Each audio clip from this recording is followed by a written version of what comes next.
Hello, this lecture is on the world rejoined. So it's been a long time coming, right? We started this class talking about how we have the beginning of humanity in Africa, and then human beings will spread to Asia, to Europe, to North and South America.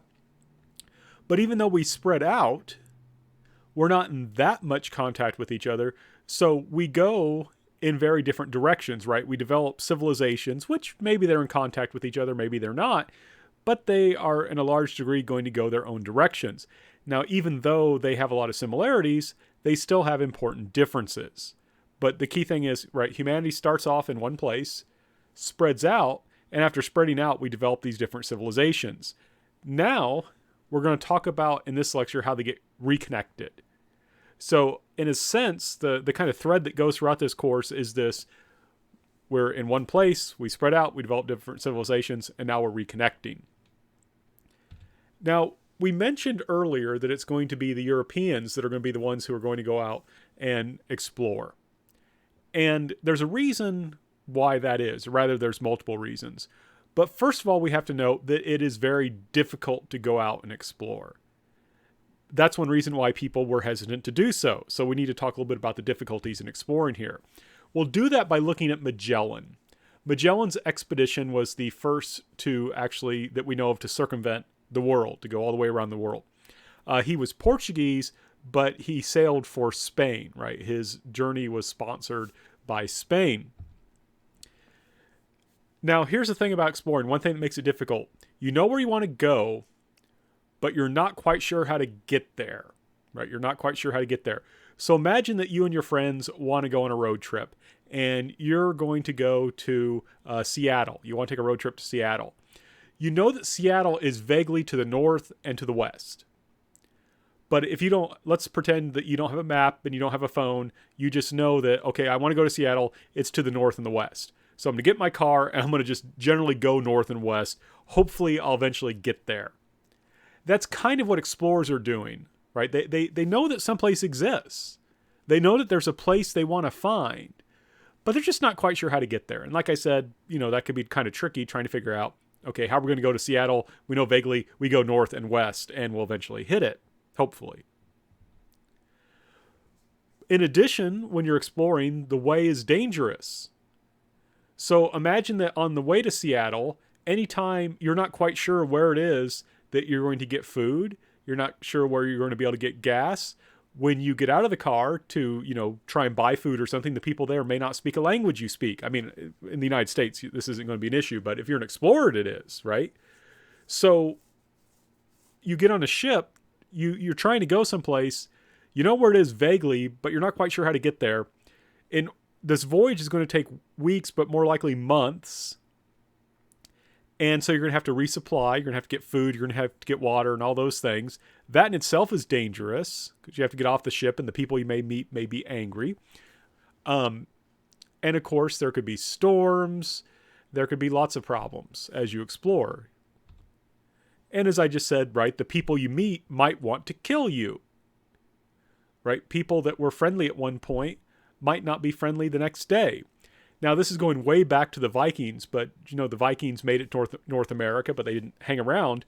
And it was interesting because there's one Viking record where the Vikings had a party basically with the native people, and they had a good time, and they parted on good terms, and then the next day they were attacked and by the natives, and it's not clear why. And one theory is that the Native Americans attacked them because the Vikings had given them milk to drink. The Vikings were used to drinking milk.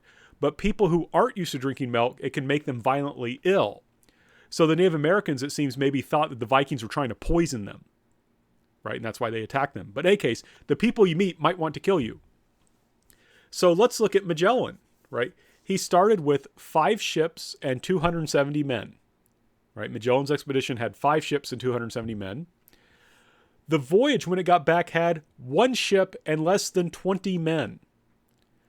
So you had like a 96% chance of dying if you went on an expedition with Magellan, right?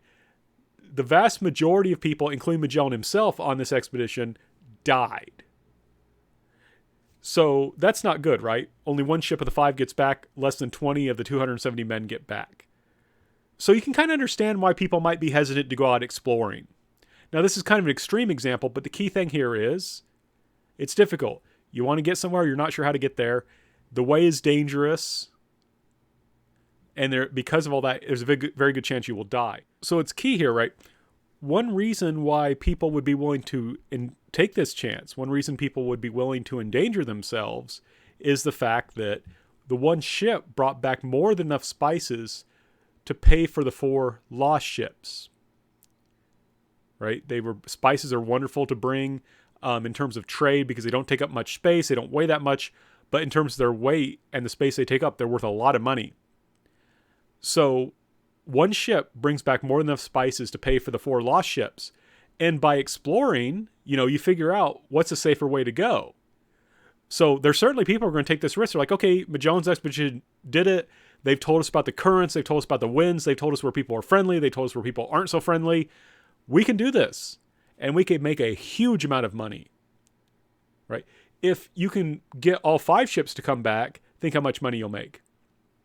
And of course, as the exploring gets done and people learn more, they're able to make more money because the journeys will be safer. There's less risk. Now, before we continue, I want to point to the mixed memories of colonization. In this section, I try and show you the complexity of history and how it affects different people in various ways. So, Magellan is killed in the Philippines. That's the first thing I have to stress. Magellan is killed in the Philippines. I'll talk more about how he was killed. But first, I just want to note this is an image from in front of the Basilica of Santo Niño in Cebu, Philippines. This is near where Magellan landed. And they have a cross in which is the remains of what's presented here, this cross. So when Magellan landed in the Philippines, he put up a cross to signal the coming of Christianity. And the remains of that cross are inside this cross. And so this is kind of celebrating Magellan, right? We're happy about Magellan because he brought us our religion, right? If you're a Catholic Filipino, your religious faith is this is a moment that marks it coming to the Philippines. Now, just a few miles away from this is a monument celebrating Lapu Lapu. Lapu Lapu is the Filipino who killed Magellan.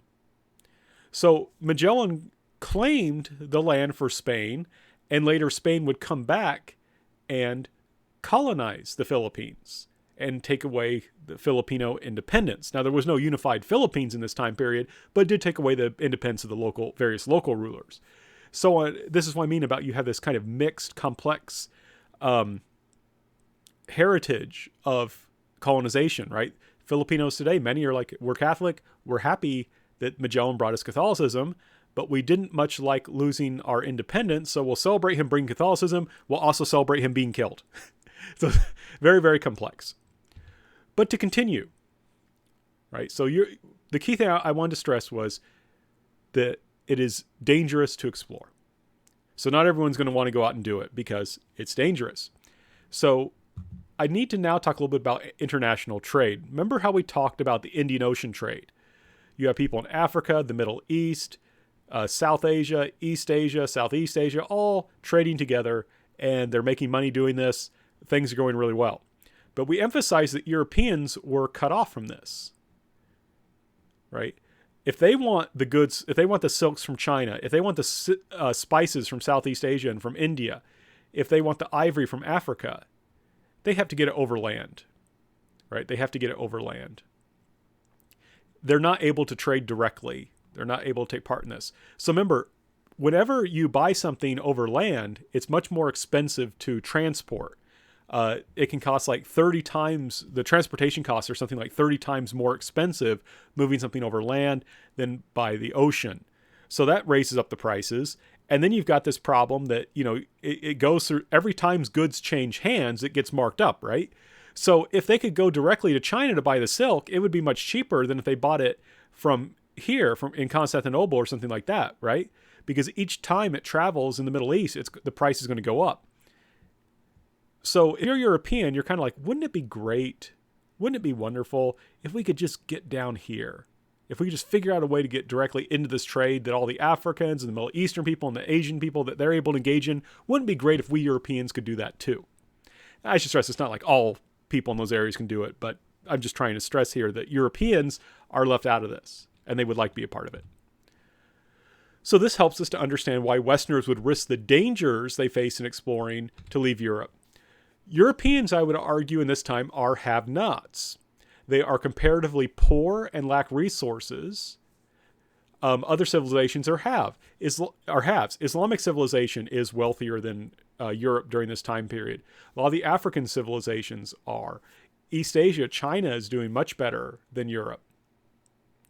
So Europeans would like to get some of the wealth of those areas, right? They're comparatively poor and they lack these natural resources.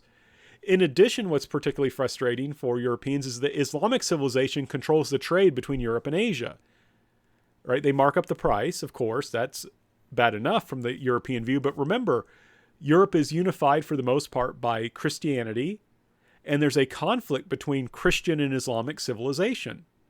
So Europeans, in order to get the goods they want, have to enrich people who they see as fundamentally their enemies. So that causes a problem. And so the Europeans, if they could just find an alternate route to Asia, to the Indian Ocean trade, they can make more money and take that profit for themselves.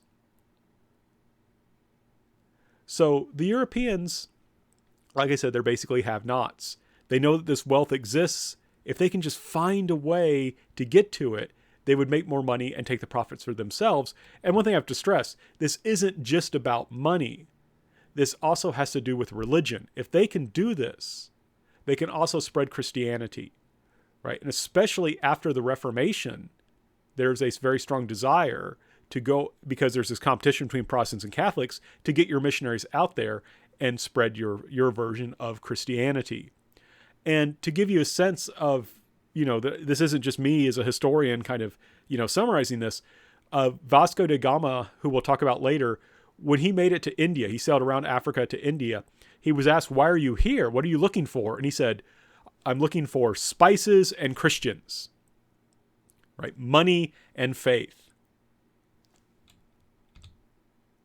Now there's a saying, necessity is the mother of invention. So here's the thing.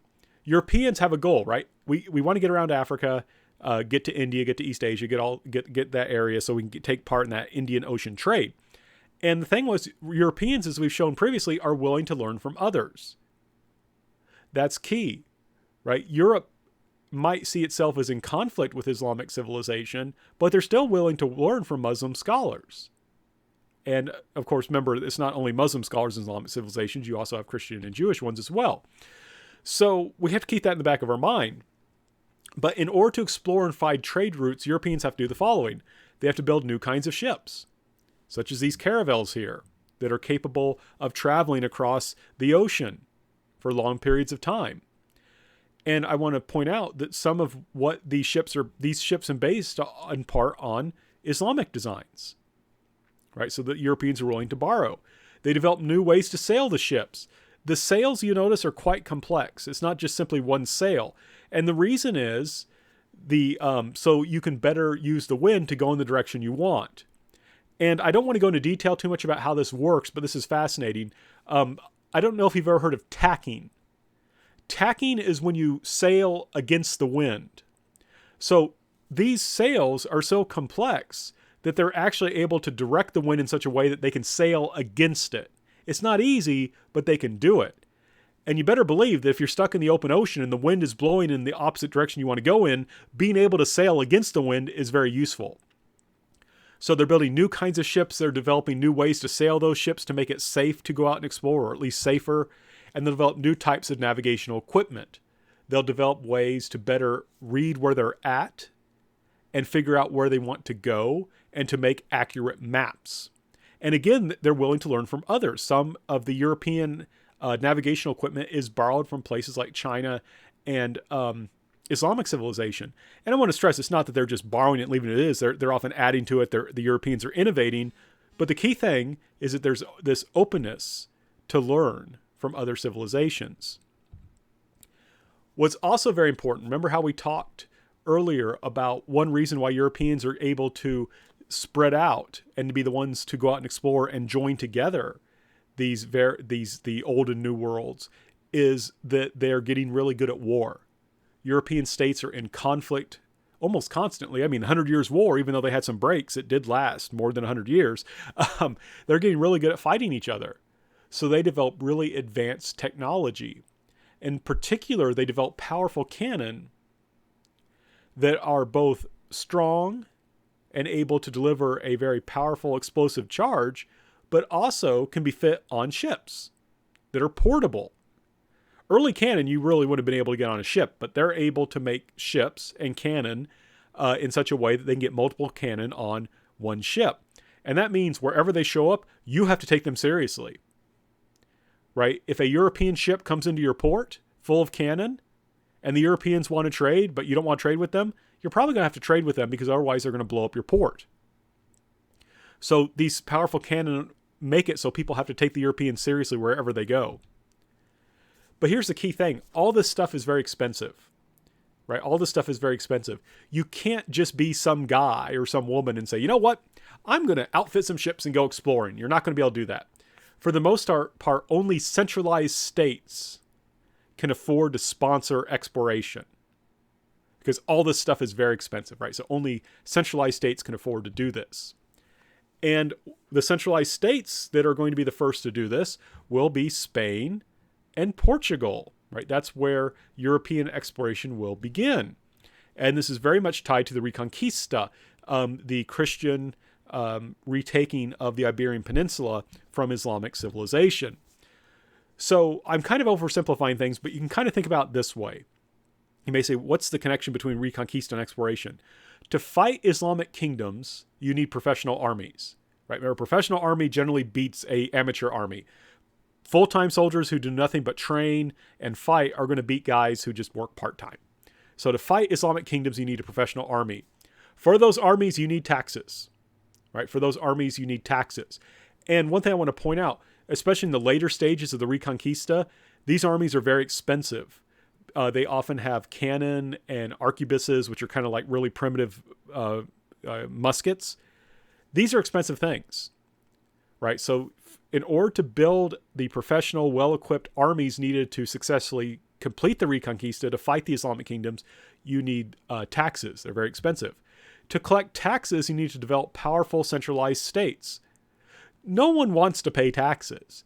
And people, if they can get away with it, are not going to pay taxes. Remember when we talked about Roman civilization? One reason it fell was that people who were fabulously wealthy didn't want to pay taxes, which was really surprising considering that it's not like it would have bothered them too much to pay the taxes because, like I said, they were fabulously wealthy, right? Only powerful states, and typically they have to be centralized. They have to have a powerful king or emperor who has a strong bureaucracy who can force people to pay taxes. Only they can do this. So in order for this to work, and it did work, so we know it happened, you have to have a powerful centralized state that can collect taxes and fund those armies. Well, here's the thing. Once the Reconquista is done, the administrative structure is still there. The centralized state is still there. They can still raise plenty of taxes. So they can also use those taxes to fund exploration. So I just had pointed out that if you want to explore, it's very expensive, right? You need these ships. You need to pay the sailors on the ships. You need powerful cannon. You know, all this advanced equipment. You need lots of money. Only centralized states can afford them. Well, after the Reconquista, Spain and Portugal are strong centralized states that are really good at collecting taxes. And they're still good at that even though the war is over. So they're going to be able to use those taxes now that they're raising to fund exploration. And we just have to stress they're in the ideal geographic location to do this. They're in the far west of Europe, and Africa is really, really close, right, to Spain and Portugal. And basically the way the early exploration begins is just to sail around Africa as far as you can until you eventually come around the south and go east as Vasco da Gama did. But we'll talk more about him later. So looking at these two nations and their voyages of exploration, we're going to first look at Portugal. So Portugal, as we talked about earlier, Vasco da Gama, who was Portuguese and sailing for Portugal, is going to find passage to India by going around Africa. Like I said, you just sail down south, south, south, south until you can come around Africa, and then you can go northeast. And that's what he's going to do. And his goal is to get access to the great wealth of Asia, especially India and China, also Southeast Asia, Malaysia, and Indonesia. They have some spices and things like that he wants access to. And the Portuguese will focus on forming an empire focused on trade in Asia and Africa. They're more focused on conquest and settlement in Brazil, but that's something we don't talk about in this class. But they're going to be focusing on empire built on trade, right? So in Asia and Africa, they're not really interested in conquering huge amounts of territory. They just want to focus on trade. So they'll conquer some cities, they'll try and control some straits, but they're not interested in getting a whole bunch of territory. And you can kind of see how their empire works here, right? So we've got, like I said, Vasco da Gama is going to sail down around Africa and then up into India. And then later on, they'll be able to explore in these areas. And they're going to try and seize places like here or here where they can control shipping, right? Like if you're in India and you want to go to China, this is really the best way to do it. So you want to control these straits here if you can. So for the most part, the Portuguese, they can't totally take over Indonesia or Malaysia or any of those places. They don't have the power to. They just want to get some strategic areas that will allow them to control trade. And this allows them basically to kind of muscle in. And when the Portuguese show up, you got to take them seriously because they have those powerful cannon.